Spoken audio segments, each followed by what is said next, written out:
જય અંબે સોફ્ટવેરમાં આપનું હાર્દિક સ્વાગત છે। આજે જય અંબે સોફ્ટવેરમાં પ્રાથમિકના કેટલાક નિયમો જાણીશું।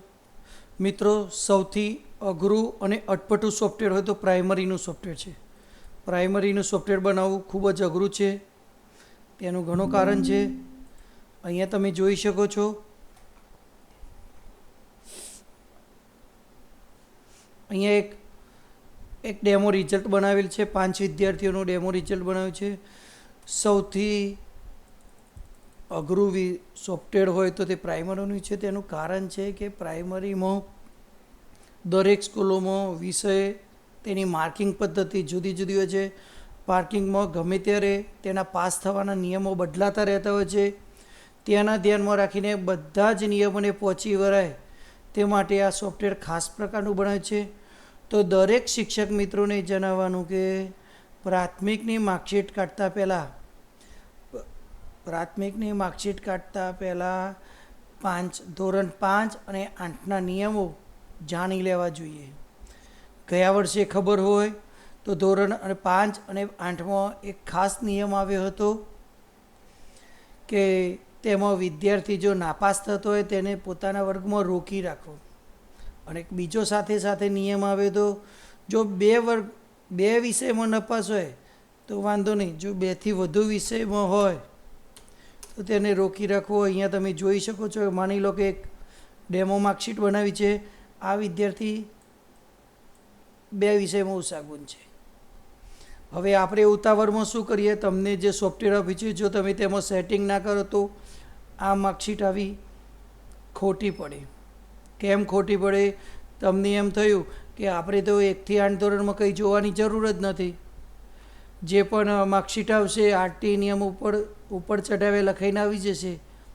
ના ભાઈઓ, ધોરણ 8માં આપણે 2ના બદલે 3 વિષયો કરી દઈશું। પછી માર્કિંગમાં જઈશું।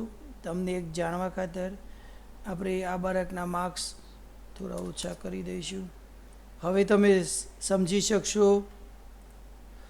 હવે આવી માર્કશીટ હોય તો તમે શું સમજો? ધોરણ 5 અને 8માં કે ઈ ગ્રેડ હોય કે ગમે તે ગ્રેડ હોય, આપણે જોવાની જરૂર નથી। આરટી નિયમ અનુસાર ઉપર ચઢાવ્યા લખાઈને આવી જશે। ના ભાઈઓ, આ ભૂલ છે। 3 વિષયમાં નપાસ છે। ગયા વર્ષે સરકારશ્રીએ નિયમ કર્યો છે કે ધોરણ 5 અને 8માં બાળક 2 કરતાં વધુ વિષયમાં નપાસ હોય તો તેને નપાસ ગણવો। તો તેમાં આરટી નિયમ ઉપર ચઢાવ્યા લખાઈને આવશે નહીં। તો મેં ખાસ અહીંયા આપણે સોફ્ટવેર બનાવ્યું છે, તમે જુઓ, નિયમ વાંચો। જો કોઈ વિદ્યાર્થી નાપાસ થતો હોય તો તમે તેની માર્કશીટમાં નાપાસ લખવા માગો છો કે આરટી નિયમ ઉપર ઉપલા ચઢાવ? તો ધોરણ 5 અને 8 સિવાય દરેકમાં આપણે આરટી નિયમ મુજબ ઉપર ધોરણમાં ચઢાવે લખવા માગીએ છીએ।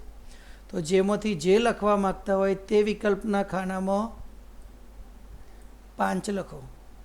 તો અહીંયા બીજા બધા ધોરણમાં 5 લખીશું તો શું થશે? કોઈ પણ વિદ્યાર્થી ગમે તેવો હશે, નબળો હશે, દાખલા તરીકે 3 વિષયમાં નપાસ હશે તો બીજા બધા ધોરણોમાં શું આવશે? આરટી નિયમ મુજબ ઉપર ચઢાવ્યા। પણ ધોરણ 5 અને 8 છે તેમાં આ નિયમ લાગુ પડે નહીં, તો ત્યાં પાસ અને નપાસનો નિયમ લાગુ પડશે।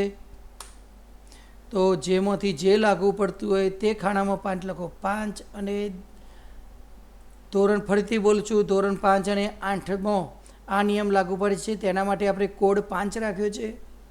હવે શું થશે તમે જુઓ, તેની માર્કશીટમાં એ 3માં નપાસ છે તો આરટી નિયમ ઉપર ચઢાવે લખાઈ નહીં આવે, પણ તમે જુઓ શું લખાઈને આવે છે? નાપાસ।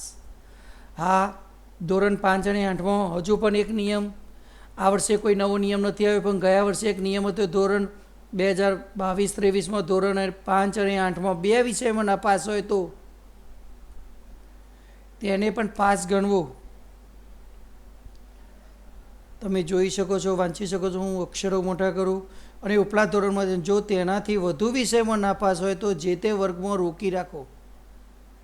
તો આને ધ્યાનમાં રાખીને અહીંયા સ્પષ્ટતા કરી છે, ગમે ત્યારે કોઈ પ્રાથમિકમાં નિયમ બદલાય તો એને પહોંચી વળવા માટે ખાસ પ્રકારનું સોફ્ટવેર બનાવ્યું છે। તો અહીંયા નિયમ વાંચો, વિદ્યાર્થી કેટલા વિષયમાં નાપાસ હોય તો તેને પાસ ગણવો, તે વિષયની સંખ્યા લખો. તો ધોરણ 5 અને 8માં 2 વિષય લખો. આ ગયા વર્ષે નિયમ આવ્યો તો આ વર્ષે હજુ સુધી બીજો કોઈ નિયમ બદલાયા નથી, તો આ ગયા વિષયનો નિયમ અમલ છે. હવે અહીંયા જુઓ, આ વિદ્યાર્થી 3માં નપાસ છે તો એ આરટી નિયમ અનુસાર ઉપર ચઢાવી નહીં ગણાય, પણ તે નાપાસ ગણાવશે. હા, કદાચ એની ઉપચારાત્મક લેવામાં આવે અને કોઈ એક વિષયમાં પાસ થાય, માની લો કે આપણે આ બાળકના જે ઈ ગ્રેડ હતો હવે એને માર્ક્સ વધી ગયા, ડી ગ્રેડ થઈ ગયો, તો એની પ્રિન્ટ ગ્રેડમાં જુઓ 5 વિદ્યાર્થીઓની ડેમો માર્કશીટ બનાવી છે. તો તમે અહીંયા ધ્યાનથી જુઓ, તમે ફૂલ સ્ક્રીન કરું છું હું, તમને જોઈ શકાય તેવું. અહીંયા હવે 2માં ઈ ગ્રેડ આવ્યો, 3માં હતો એમાં 2માં ઈ ગ્રેડ આવ્યો. એની માર્કશીટમાં પણ અભ્યાસ કરીએ તો હવે 2માં છે. તો 5માં 8માં શું નિયમ છે? જો નાપાસ થતો હોય તો નાપાસ અને પાસ લખવું, પણ જો 2 વિષયમાં નાપાસ હોય તો તેને પાસ ગણવો. તો એના માટે તમને ફરીથી સમજાવી દઉં. આ સેટ નામના પત્રકમાં નાપાસ પાસ માટે 5 નંબર કોડ લખો. ધોરણ 5 અને 8માં આ કાઢી નાખવું, અહીંયા લખો, અને અહીંયા 2 વિષયોની મર્યાદા માટે 2 લખવું. તો 2 વિષય સુધી કોઈ વિદ્યાર્થી નપાસ હશે તો આ રીતે આવશે. હવે શિક્ષક મિત્રો, જાણવા ખાતર કોઈને એમ થાય કે મારે બાળકોના નંબર નથી આપવા, પાસને નપાસ લખવું છે, તો પ્રિન્ટ ગ્રેડમાં જાઓ. પ્રિન્ટ ગ્રેડમાં બાજુમાં જશો, અહીંયા સૂચના લખેલી છે કે તમે બાળકને પાસ કે નાપાસ આપવા માગો છો કે શું. તો જો તમે અહીંયા તમે જોઈ શકો છો, અહીંયા મેં 5 નંબરનો કોડ લખ્યો તો પાસ નાપાસ આવ્યું. હું જો અહીંયા સૂચના અનુસાર 1 નંબરનો કોડ લખું તો નંબર નીકળી ગયા. તો અહીંયા સૂચના લખેલ છે પ્રિન્ટ ગ્રેડ નામના પત્રકમાં. જો તમે માર્કશીટમાં અને આ પત્રકમાં બતાવેલ પરિણામમાં વિદ્યાર્થીએ 5 નંબર આપવા માગો છો હોય તો ઉપલા ખાનામાં 1 નંબર લખો, અને જો તો ફક્ત પાસ કે નાપાસ લખવા માગતા હોય તમે અહીંયા જોઈ શકો છો, ફક્ત પાસ નાપાસ લખાઈ ગયું. 1 નંબર આપો, અને અહીંયા આવ્યું એવું જ અહીંયા માર્કશીટમાં પણ આવી ગયું, તમે જોઈ શકો છો. તો આ તમે મલ્ટિપલ સેટિંગ કરી શકો છો. આ વર્ષે પ્રાથમિકમાં 3 પ્રકારની માર્કશીટ બનાવી છે. એક આ 200 ગુણની માર્કશીટ, એક બીજી માર્કશીટ આ પ્રથમ સત્રના, દ્વિતીય સત્રના અને વાર્ષિકના માર્ક્સ જોઈ શકાય તેવી માર્કશીટ, અને ત્રીજા પ્રકારની માર્કશીટ છે આ પ્રકારની માર્કશીટ કે કોઈ નાના ધોરણો હોય, કોઈને એમ હોય કે અમારે માર્ક્સ નથી દર્શાવવા, ફક્ત કુલ ગુણ 200 અને જે માર્ક્સ આવે તેનો ગ્રેડ આવે. હા, ડાયરેક્ટ ગ્રેડ લખી શકાતો નથી, માર્ક્સ તો લખવા જ પડે, પણ માર્ક્સમાંથી કન્વર્ટ થઈને અહીંયા ગ્રેડ બની જાય. તો કોઈને આવું કરવું હોય તો તેમના માટે ખાસ આ 3જા નંબરની માર્કશીટ બનાવી છે. તમે આ 3માંથી જે માર્કશીટનો ઉપયોગ કરવા માગતો હોય એમાં જ પરિણામ તારીખ લખવાની છે, એમાં જ સૂચનાઓ લખવાની છે. બીજી 2 માર્કશીટમાં સૂચનાઓ લખવાની જરૂર નથી. તો એ ધ્યાન રાખશો. આશા રાખું છું મારી વાત સમજી ગયા છે. પ્રાથમિકનું સોફ્ટવેર ખૂબ જ અઘરું અટપટું છે, પણ ખૂબ જ સફળતાપૂર્વક બનાવ્યું છે. બધી જ ફેસિલિટી મૂકી છે. તમે કઈ ફેસિલિટી ઉપયોગ કરવા માગો છો તે ધ્યાનથી જોઈ શકો છો. હવે એક વિડીયો લાંબો થાય છે, પણ મિત્રો ઘણા શિક્ષકોને નવા પ્રશ્નો ઘણા બધા હોય છે કે સાહેબ માની લો કે મારે આ ડેમો છે એટલે હું ગમે તે બોલી શકું. માની લો કે સાહેબ મારે આ સમાજ સંસ્કૃત છે એમાં મારે માર્ક્સ નથી બતાવવા, એનો ફક્ત ગ્રેડ જ બતાવવો છે, માર્ક્સ નથી બતાવવા. હવે માર્ક્સ નથી બતાવવાની ગ્રેડ બતાવવા, માર્ક્સ તો લખવા પડે, પણ માર્ક્સ નથી બતાવવાની ગ્રેડ બતાવવું છે તો ટોટલમાંથી એને કાઢી નાખવું પડે. એના માટે એ વિષયને મરજિયાત કરવો પડે. તો જો કોઈ સ્કૂલને આવું સેટિંગ કરવું હોય તો એક જાણ સારું તમને એનું સેટિંગ બતાવી દઉં. તો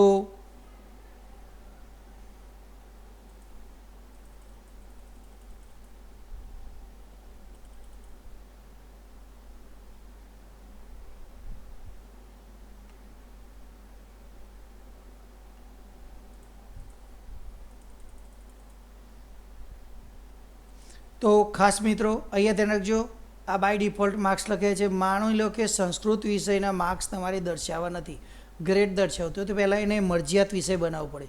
મરજિયાત વિષય માટે અહીંયા કોડિંગની સૂચનાઓ લખેલી છે. જે વિષયને મરજિયાત કરો એના ખાનામાં 1 લખો.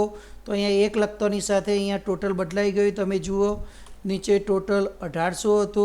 આ 200 ગુણ નીકળી ગયા. 1 નંબરનો કોડ લખતો અને એ 7મા નંબરનો મરજિયાત થઈ ગયો. આપણે માર્કશીટમાં જોઈ આવીશું. તો માર્કશીટમાં જોશો તો એ આ ફોદરી આવી ગઈ. ફોદરીવાળો વિષય અહીંયા સૂચના લખે છે. ફોદરીની નિશાનીવાળો વિષય મરજિયાત છે. તો આ હવે મરજિયાત થઈ ગયો. તો હવે આના માર્ક્સ ગણતરીમાં આવતા નથી. તો હવે આના માર્ક્સ ગણતરીમાં ન આવતા હોય તો અહીંયા રાખી પણ ન શકાય. તો આવી કોઈ સ્કૂલને સ્પેશિયલ માર્કશીટ બનાવી હોય તો તેના માટે શું, તો તેમને મને ફોન નંબર કરવાનો રહેશે. હું એમને પાસવર્ડ આપીશ. આ માર્કશીટનો પાસવર્ડ આપવાથી એ રિવ્યૂમાં જવાનું, અનપ્રોટેક્ટ શીટમાં જવાનું.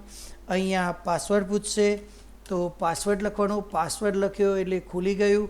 હવે ધીર ગંભીરતા રાખવાની. અહીંયા તે મેળવેલ ગુણ તમે જોઈ શકો છો. આ 73 ગુણ ડિલીટ કરી દેવાના અને મેળવવાના થતાં પણ ગુણ ડિલીટ કરી દેવાના. તો તમે જોઈ શકો છો આનું ટોટલ, કોઈ વાલી આનું ટોટલ કરશે તો એ મેળવેલા, કોઈ વાલી એના બાળકના મેળવેલા ગુણનું ટોટલ કરશે તો અહીંયા ગ્રેડ, જે પણ વિષયનો ગ્રેડ આવતો હતો એ નીકળી ગયા. તો આપણું ટોટલ, કારણ કે મરજિયાત વિષય બનાવી દીધો, એ ટોટલ પણ ખોટું નહીં પડે. તેનો ગ્રેડ પણ થઈ ગયો. માર્ક્સ દેખાતા પણ નથી. અહીંના ફોદરી આવી જોઈએ તો જે મરજિયાત વિષય કહેવાય. તો આવું ખાસ કોઈ સ્કૂલને સ્પેશિયલ કેસમાં સેટિંગ કરવું હોય કે બાકીનાના માર્ક્સ દેખાવે છે ને કોઈ એક વિષયમાં જ નથી દેખાવા, તો આ સેટિંગ કરી શકાય છે. પણ ગંભીરતા રાખવાની. આટલું સેટિંગ કર્યા પછી તરત જ રિવ્યૂમાં જઈને, ઘણા લોકો લોક ખોલ્યા પછી લોક કરવામાં ભૂલી જાય. આનાથી નુકસાન થાય. શું થાય, તમે આ રીતે જ્યારે માર્કશીટની પ્રિન્ટ કાઢતા હોય ને ભૂલથી કોઈ ટીચરથી આવી ક્લિક વાગી ગઈ અને ડિલીટ થઈ ગયું, તમે જોઈ શકો છો. તો અહીંયા કોડિંગ છુપાયેલી હતી, કોડિંગ જતી રહી. હવે કોઈની પણ માર્કશીટમાં નહીં આવે. તો કામ થઈ ગયું, એનાથી કામ પૂરું થતું નથી. લોક ખોલ્યો, અહીંયા કોડિંગ છુપાયેલી છે. કોડિંગ ગમે ત્યારે પણ ઉડી જઈ શકે. રિવ્યૂમાં જાઓ, ફરીથી પ્રોટેક્ટ શીટમાં જાઓ, તમને પાસવર્ડ આપવામાં આવશે. એ જ પાસવર્ડ લખો, ઓકે આપો. ફરીથી એ પાસવર્ડ પૂછવામાં આવશે, ઓકે આપો. અને આ રીતે તમારું લોક થઈ જશે. આશા રાખું છું તમે મારો વિડીયો સમજી ગયા છો. આશા રાખું છું તમે મારો વિડીયો સમજી ગયા છો. કોઈ તકલીફ નહીં હોય. અસ્તો. જય હિન્દ, જય ભારત.